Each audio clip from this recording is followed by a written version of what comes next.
3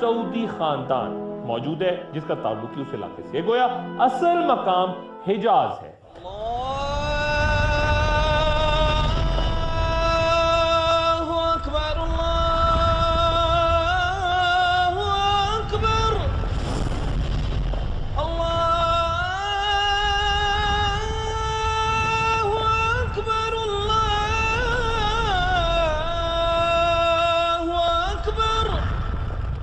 انیس سو 32 میں سعودی عرب کی بنیاد شاہ عبدالعزیز السعود نے رکھی، جنہوں نے اپنی فتوحات کا آغاز 1902 میں اپنے آبائی شہر نجد سے کیا تھا۔ 1922 تک انہوں نے پہلے تمام نجد اور پھر 1925 میں حجاز پر بھی قبضہ کر لیا۔ یہ سعودی عرب بنانے کی تیسری کوشش تھی جو کامیابی ہوئی، کیونکہ اس سے پہلے خاندان آل سعود 130 سال سے نجد سمیت دیگر علاقوں پر قبضے کی کوشش کر رہا تھا، لیکن ان تمام کوششوں میں اسے ناکامی کا سامنا رہا تھا۔ اور آخری کوشش کے بعد 1890 میں جب شاہ عبدالعزیز صرف 15 سال کے تھے تو ان کے خاندان کو ریاض سے پہلے قطر، پھر بحرین اور پھر کویت کی طرف جلا وطن کر دیا گیا۔ اور اس سے پہلے جب 1744 عیسوی میں ان کے جد امجد محمد بن سعود انہوں نے امام عبد الوہاب کے ساتھ مل کے سعودی ریاست بنانے کی کوشش کی تھی، تو اس وقت 1818 میں عثمانی کمانڈر، کیونکہ سلطنت عثمانیہ تھی، تو عثمانی کمانڈر محمد علی پاشا نے مصر سے آ کے یہ کوشش ناکام بنا دی۔ سعودی خاندان ایک چھوٹی سی ریاست نجد میں 1824 میں قائم کرنے میں کامیاب ہو گیا تھا، لیکن ایک اور عرب قبیلے راشدیہ نے اسے بھی 1896 میں ختم کر دیا۔ لیکن جب عبدالعزیز نے تیسری کوشش کی تو امام عبد الوہاب کے حامیوں نے، جنہیں اخوان کہا جاتا تھا، ان کی ریاض پر قبضے اور پھر سعودی عرب کے قیام میں ان کی مکمل مدد کی۔ یہ ذہن میں رہے کہ امام عبد الوہاب کے یہ پیروکار یعنی اخوان مصر میں جنم لیتی اخوان المسلمون کی تحریک سے بالکل مختلف تھے۔ مذہب کے حوالے سے ان کا موقف انتہائی سخت ہوا کرتا تھا، چنانچہ کچھ عرصے کے بعد ان کا شاہ عبدالعزیز سے اختلاف پیدا ہو گیا۔ یہ اہل تشیع کو زبردستی سنی بنانے کے حامی تھے اور قیدیوں بشمول خواتین اور بچوں کو شدید سزائیں دینے کے حق میں تھے۔ انہوں نے شاہ عبدالعزیز کے دو بیٹوں یعنی فیصل کے برطانیہ اور سعود کے مصر جانے پر بھی شدید اعتراضات کیے،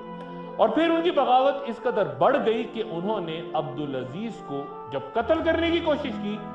تو عبدالعزیز نے برطانوی فوج کی مدد سے سبیلہ کے مقام پر مارچ 1929 میں انہیں مکمل طور پہ کچل دیا۔ ان کے ہم رہنما سلطان العتیبی کو قتل کر دیا گیا اور باقی اخوان جنہوں نے ہتھیار ڈال دیے ان کے لیے ایک علیحدہ فوجی دستہ حرس الوطنی تشکیل دیا گیا، جو آج سعودی عرب میں 1 لاکھ سے زیادہ افرادی قوت کے ساتھ موجود ہے۔ وہ نیشنل گارڈز بھی کہلاتا ہے اور ان کے فرائض میں سعودی شاہی خاندان کی حفاظت اور اندرونی اور بیرونی سازشوں سے محفوظ ہے۔ یہاں یہ تذکرہ بھی انتہائی ضروری کہ 1989 میں جب مسجد الحرام پہ قبضہ ہوا جو کہ کئی روز تک جاری رہا اور جس کا ذکر میں پہلے کر چکا ہوں، اس گروہ کا سربراہ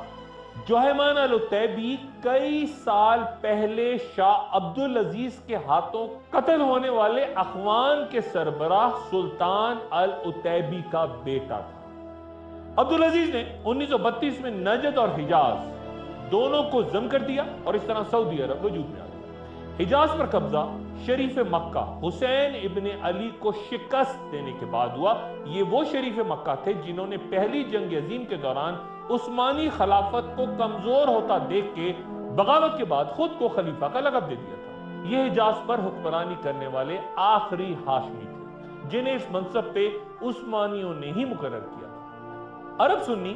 امام حسین بن علی کرم اللہ وجہہ کی نسل سے تعلق رکھتے اشخاص کو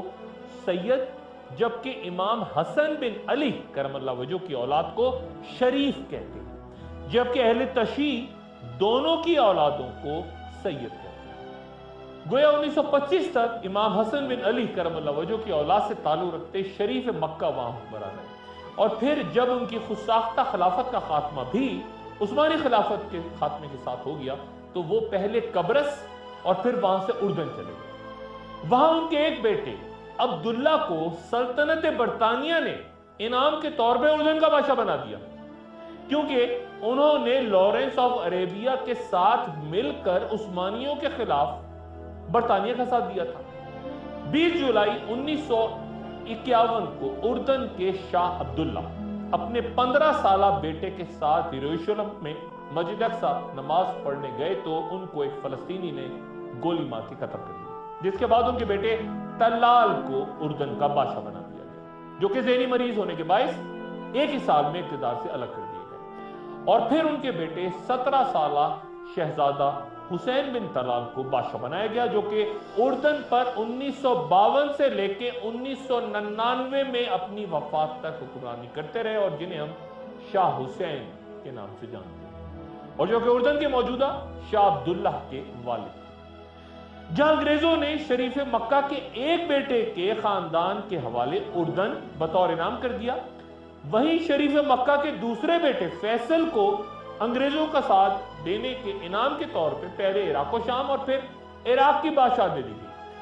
لیکن وہ 1933 میں انتقال کر گئے، اور ان کے بیٹے غازی بن فیصل نے تخت سنبھالا، اور 9 سال تک حکمرانی کے بعد وہ ایک پراسرار حادثے میں انتقال کر گئے، جس کے بعد ان کے بیٹے فیصل دوم کو 14 سال کی عمر میں عراق کے آخری ہاشمی بادشاہ کے طور پہ حکمرانی کا موقع ملا، کیونکہ 1958 میں عراق میں ہوتی بغاوت میں ہاشمی خاندان کو قتل کر دیا گیا، اور شورشوں کا ایک ایسا نیا سلسلہ وہاں شروع ہوا جس کے بعد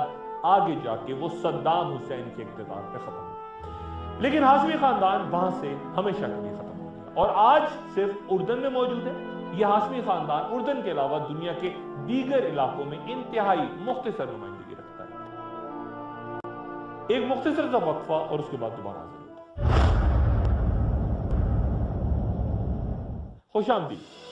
وہ اہم حدیث ایک بار پھر یاد دلا دوں کہ آخر الزمان میں عرب قبائل میں سب سے پہلے قریش کا قبیلہ ختم ہوگا، اور یہ بات بھی ذہن میں رہے کہ ماضی و حال کے کئی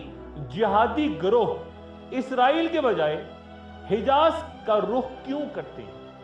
یہ سوال اکثر پوچھا جاتا ہے، اس لیے کہ امام مہدی کا ضرور کعبے سے ہوگا، دوران طواف اور بیت المقدس سے متعلق واقعات یا بڑے مارکے اس کے بعد ہوں گے، جیسا کہ ان گروہوں کو یقین ہے۔ گویا واقعات کی کڑیاں آگے بڑھنے سے پہلے مکہ سے امام مہدی کا ظہور لازم ہے۔ پھر اس نقطے پہ بھی زور دینا ہوگا کہ حجاز عام ہے، نجد نہیں، اس لیے نہ صرف جہادی تنظیموں بلکہ جھوٹے مہدی بھی سیاہ پرچموں کے ساتھ مکے کا رخ کرتے ہیں۔ رعایت کریں، دونوں مسالک کے درمیان صدیوں پرانے اختلافات کی تفصیل میں جائے بغیر، جو کہ اس گفتگو کا قطعاً موضوع نہیں، یہ وضاحت لازم ہے کہ اہل سنت کے نزدیک امام مہدی پیدا ہوں گے، اہل بیت سے ہوں گے، اور ان کا نام محمد بن عبداللہ ہوگا، اور وہ خلافت قائم کریں گے، وہ خلافت جو 4 خلفائے راشدین کے بعد ملوکیت یا بادشاہت کا روپ دھار کے ختم ہو گئی تھی، جبکہ اہل تشیع کے نزدیک امام مہدی پیدا ہو چکے ہیں، غیبت کبریٰ میں ہیں، یعنی 12ویں امام غائب ہیں، جو کہ دنیا میں موجود ہیں اور ایک مقررہ وقت پہ دوبارہ ظاہر ہوں گے، اور ان کا نام محمد بن حسن العسکری ہے، یعنی وہ 11ویں امام حسن العسکری کے صاحبزادے ہیں۔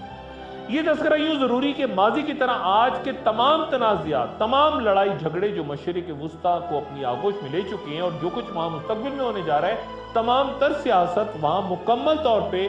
مذہب اور مسالک سے جڑی ہے۔ 70 کی دہائی میں جب ایران پر رضا شاہ پہلوی کی حکومت تھی تو عراق میں آیت اللہ باقر الصدر نجف میں انتہائی فعال تھے، اور اپنی جلاوطنی کے دوران آیت اللہ خمینی بھی ان سے مسلسل رابطے میں تھے۔ یہ دونوں شخصیات عراق میں صدام حسین کی باتھ پارٹی کے سوشلسٹ نظریات اور ایران میں رضا شاہ پہلوی کی سیکولر امریکہ نواز حکومت، ان دونوں کی مخالفت میں اکٹھی تھی، اور جب آیت اللہ خمینی نے ولایت فقیہ کے تصور کو جامع انداز میں پیش کیا، جہاں امام غائب یعنی 12ویں امام کی غیر حاضری میں مرجع عام سیاسی اور مذہبی امور پہ فیصلہ دے سکتا ہے، تو کئی شیعہ علماء نے اس تصور سے اختلاف کیا، لیکن عراق میں آیت اللہ باقر الصدر نے ان کی توثیق کی، اور نتیجتاً آخر الزمان میں امام مہدی کے دوبارہ ظہور پذیر ہونے کے بارے میں صدیوں سے جاری بحث نے ایک نیا رخ اختیار کیا۔ 1977 میں آیت اللہ صدر نے 50 صفحات پر مشتمل ایک کتاب اس موضوع پہ تحریر کی، جس کے 8 میں سے 4 ابواب امام مہدی کے غیبت کبریٰ کے بارے میں ہیں، 2 ان کی طویل زندگی کے اسباب اور 2 آخر الزمان میں امام مہدی کے کردار کے بارے میں۔ آیت اللہ صدر نے لکھا کہ امام مہدی ہمارے درمیان رہتے ہیں، ہم سب کے مسائل اور مصیبتوں کو دیکھتے ہیں، ہماری خوشیوں میں شریک ہوتے ہیں اور بے تابی سے اس گھڑی کا انتظار کر رہے ہیں جب وہ خود درست سمجھیں اور اپنے آپ کو ظاہر کریں۔ انہوں نے مزید لکھا کہ 2 شخصیات کو دنیا میں عرصۂ نو ترتیب دینے کا حکم اللہ تعالیٰ نے دیا ہے۔ پہلے نوح علیہ السلام جن کی عمر 950 سال بیان ہوتی ہے، اور دوسرے امام مہدی جو 1000 سال سے زائد مدت سے زمانے کی آنکھوں سے اوجھل ہے۔ باقر صدر نے یہ بھی لکھا کہ حالات تیزی سے ظہور مہدی کی طرف بڑھ رہے ہیں، اور کیا یہ ضروری نہیں کہ ہم نہ صرف روحانی بلکہ عسکری طور پہ بھی خود کو ان باتوں کے لیے تیار کریں۔ 1977 میں اس تحریر کے بعد صدام حسین کی جانب سے عاشور پہ پابندی لگا دی گئی، اور نتیجتاً نجف اور کربلا کے کئی علاقوں میں ہنگامے پھوٹ پڑے۔ کئی شیعہ علماء نے عراق چھوڑ کے لبنان میں پناہ لی، جن میں آیت اللہ حسن شیرازی بھی تھے، جنہوں نے امام مہدی کے ظہور سے متعلق باقر الصدر کے نظریات کی مکمل حمایت کر دی۔ 2 سال بعد رضا شاہ پہلوی کی حکومت ایران میں ختم ہو گئی، اور جب آیت اللہ خمینی ایران واپس پہنچے تو لاکھوں افراد نے ان کا استقبال کیا اور ایران میں اسلامی انقلاب کی بنیاد پڑی، جس کے نتیجے میں عراق میں بھی تمام شیعہ تحریکیں صدام حسین کے خلاف دوبارہ متحرک ہو گئیں۔ اگرچہ عراق کے باقر الصدر کو یقین تھا کہ وہ صدام حسین کی موجودگی میں ایران جیسا انقلاب عراق میں نہیں لا سکتے، لیکن پھر بھی انہوں نے صدام حسین اور باعث پارٹی کے خلاف فتویٰ جاری کر دیا، اور نتیجتاً انہیں اپریل 1980 میں شہید کر دیا گیا۔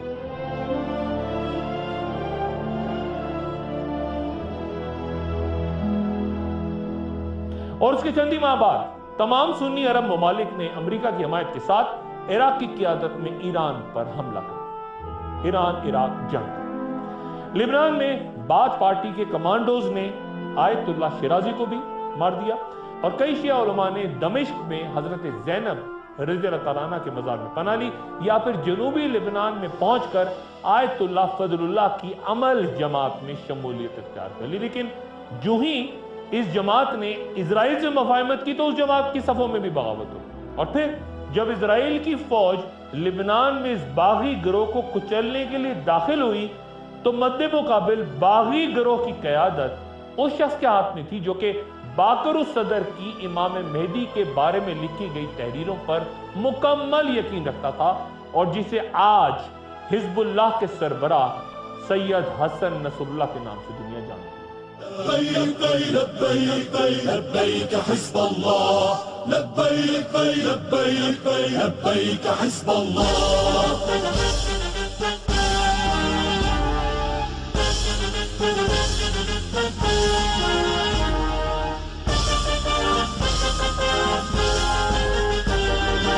أصبر عصبت جبين ومشيت بموكب حزب الله بيمين وأنا الموعود بنصر الله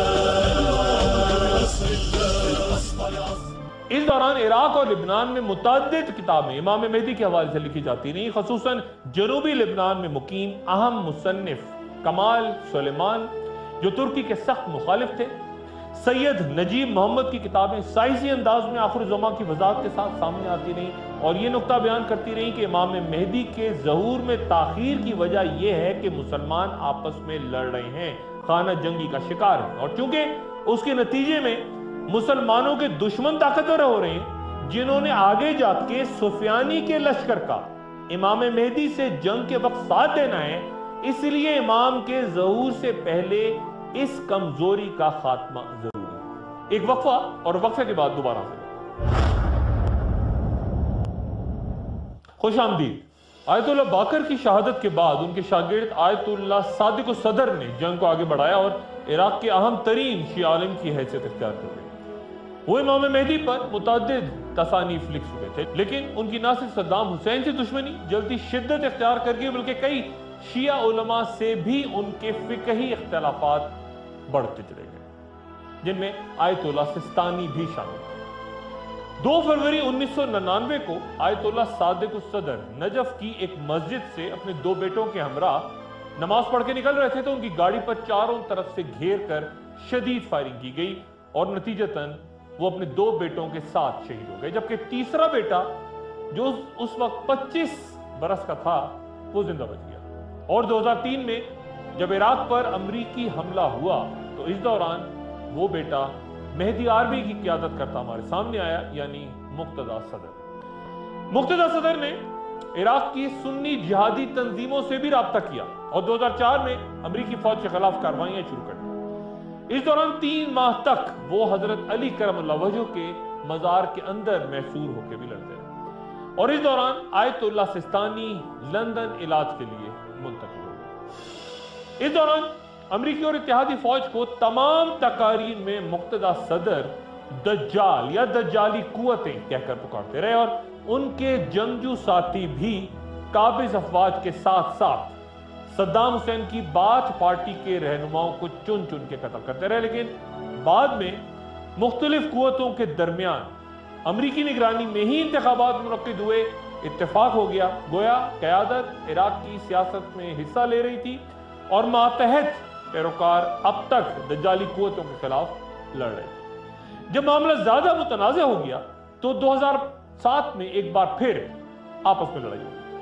حکومت مخالف اور حکومت اتحادیوں کے درمیان شدید لڑائی کربلا میں ہوئی اور آیت اللہ سستانی کو ایک بار پھر یہ بیان دینا پڑا کہ یہ باہمی تصادم امام مہدی کے ظہور میں مزید تاخیر کا سبب بن رہا ہے اور جب تک یہ خوریزی ختم نہیں ہوتی امام مہدی کی جلد آمد کی توقع نہ رکھی جائے. ایران نے اس تمام عرصے کے دوران عراق میں جاری مختلف اہل تشیع گروہوں کے درمیان تصادم سے خود کو مکمل طور پہ الگ رکھا اور غالباً وہاں یہ سوچ پروان چڑھ رہی تھی کہ عراق میں شیعہ باہمی تصادم کے نتیجے میں جنم لیتی کمزوری کے بعد مستقبل میں ظہور پاتے منظرنامے میں پھر ایران کو کلیدی کردار دینے پہ مجبور ہو جائے. اور پھر کچھ عرصے کے بعد ایسا ہی ہوا کہ دولت الاسلامیہ یا داعش کے ابھرتے ہی لبنان سے لے کر شام تک کے شیعہ علماء کربلا اور نجف سے زیادہ پھر تہران کی طرف مدد کے لیے دیکھنے لگے.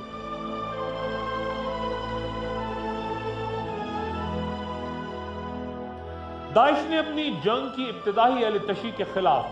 فتووں اور ان کے قتل سے کیا، جس کے لیے انہوں نے بھی آخر الزماں یا اینڈ آف ٹائم سے پہلے سرزمین پہ باطل قوتوں کے مکمل خاتمے کو بطور دلیل استعمال کیا. گویا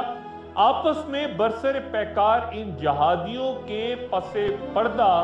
جو بھی عالمی یا علاقائی طاقتیں ہوں، ان کے اپنے معاشی یا سیاسی مقاصد ہوں، قدرتی وسائل سے لے کے خطے پہ بالادستی تک کے لیے منصوبہ بندی ہو، تیل کا کھیل ہو، بندرگاہوں کے لیے لڑائی ہو، لیکن ان کے لیے لڑتے گروہوں کے ہاتھوں خوریزی کے لیے آخر الزماں میں اس علاقے کی اہمیت ہی ہمیشہ ان کے سامنے بیان ہوتی ہے، یعنی جو لوگ لڑ رہے ہوتے ہیں. تمام تر پروپیگنڈا لٹریچر اس مواد سے بھرا ہے جہاں خود کو حق اور مد مقابل کو باطل قرار دے کر موجودہ افراتفری کو فیصلہ کن مارکا قرار دیا جا رہا ہے. آخری زمانے کی جنگوں سے تشبیہ دی جا رہی ہے. تو پھر سچ اور جھوٹ کے درمیان فرق کیسے کیا جائے؟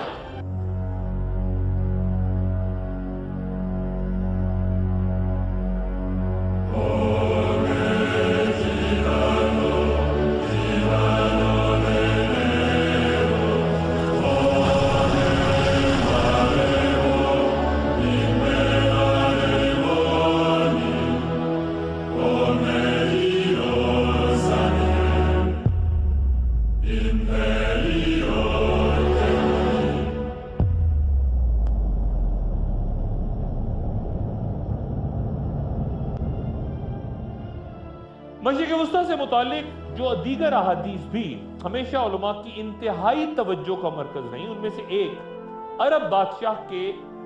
مرنے کے بعد جنم لیتے فسادات اور دوسری قسطنطنیہ یا قسطنطنوپل کی فتح.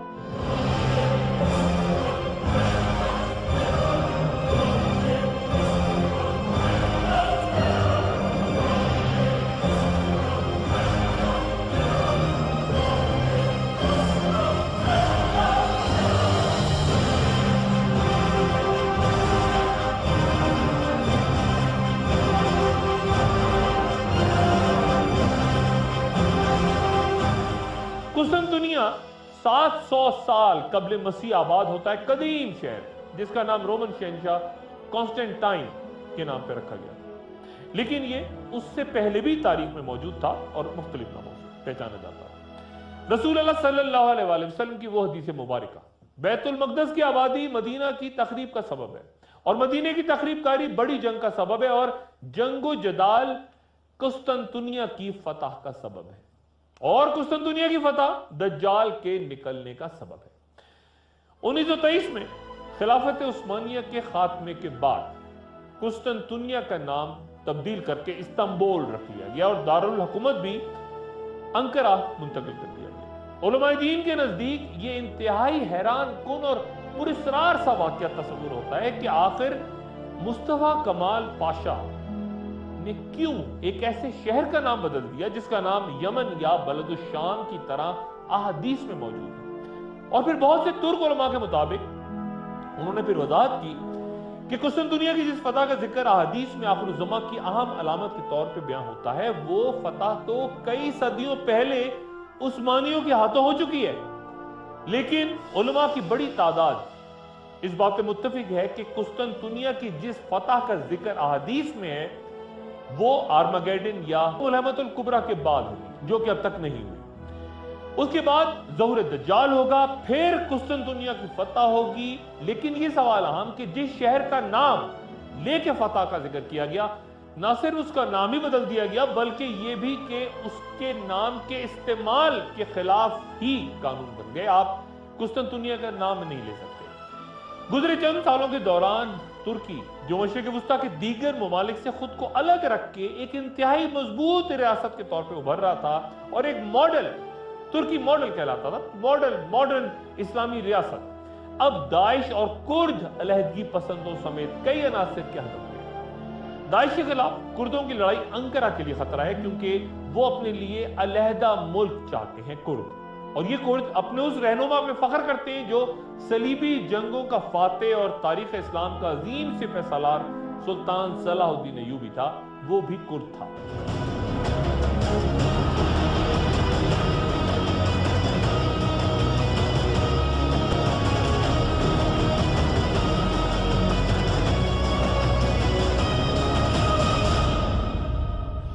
قسطنطنیہ کا نام کیا کسی خوف کی وجہ سے تبدیل کیا گیا؟ مشرق وسطیٰ سے متعلق ہی اس حدیث مبارکہ پہ غور فرمائیے۔ سیدنا عبداللہ بن عمرو رضی اللہ تعالیٰ عنہ سے روایت ہے کہ رسول اللہ صلی اللہ علیہ وآلہ وسلم نے فرمایا کہ عنقریب ایک فتنہ ہوگا جو عرب کو گھیر لے گا، اس کے مقتولین جہنم میں جائیں گے اور اس میں زبان کا استعمال تلوار کے استعمال سے زیادہ سخت ہوگا۔ اس حدیث میں غور فرمائیے، جو عرب کو گھیر لے گا یعنی تمام مسالک کے لوگ اس میں ہوں گے، تمام عرب، چاہے شیعہ ہوں، چاہے سنی ہوں، یا کوئی کسی بھی اور مذہب سے ہوں، تمام عرب، اور قتل ہونے والے جہنم میں اس لیے جائیں گے کہ وہ دنیا کے لیے لڑ رہے ہیں، ان کا قتل و قتال اللہ کے دین کی سربلندی کے لیے اور نہ ہی ظلم سے دفاع یا حقدار کی مدد کے لیے، بلکہ ان کا مقصد صرف ایک دوسرے پر سرکشی کرنا اور جنگ کرنا، مال و متاع کے لیے، دولت حاصل کرنے کے لیے، طاقت حاصل کرنے کے لیے، اقتدار حاصل کرنے کے لیے۔ اس حدیث میں زبان سے مراد کہ اس کا استعمال تلوار سے زیادہ سخت ہوگا، زبان سے یہاں مراد غالباً تانا زنی کرنا یا لوگوں کو اس جنگ میں شامل ہونے کی ترغیب دینا، اس لیے زبان کا اثر تلوار سے زیادہ سخت ہوتا ہے۔ ایک اور سے یہ حدیث پہ غور فرمائیے، حضرت عمرو بن عاص رضی اللہ تعالیٰ عنہ سے روایت ہے کہ رسول اللہ صلی اللہ علیہ وآلہ وسلم نے فرمایا کہ قیامت اس وقت قائم ہوگی جب نصارہ تمام لوگوں سے زیادہ ہوں گے اور ان میں 4 خصلتیں ہوں گی۔ پہلی یہ کہ وہ آزمائش کے دور میں سب سے زیادہ پریشانیوں کا سامنا کرنے والے ہوں گے، دوسری یہ کہ وہ مصیبت زدہ لوگوں کا جلد ازالہ کیا کریں گے، تیسرا یہ کہ وہ تمام لوگوں میں مسکین اور کمزور ترین ہوں گے، اور چوتھی یہ کہ وہ لوگوں میں سب سے زیادہ بادشاہوں کو ظلم کرنے سے روکیں گے۔ لیکن مشرق وسطیٰ کے بارے میں ہی وہ اہم ترین علامت کہ ایک عرب بادشاہ کی موت کے بعد اس کی اولادوں میں جھگڑا۔ گفتگو جاری رہے گی، اپنا دوستوں رشتہ داروں، گرد و نواح کے لوگوں کا سب خیال رکھیے گا۔ اللہ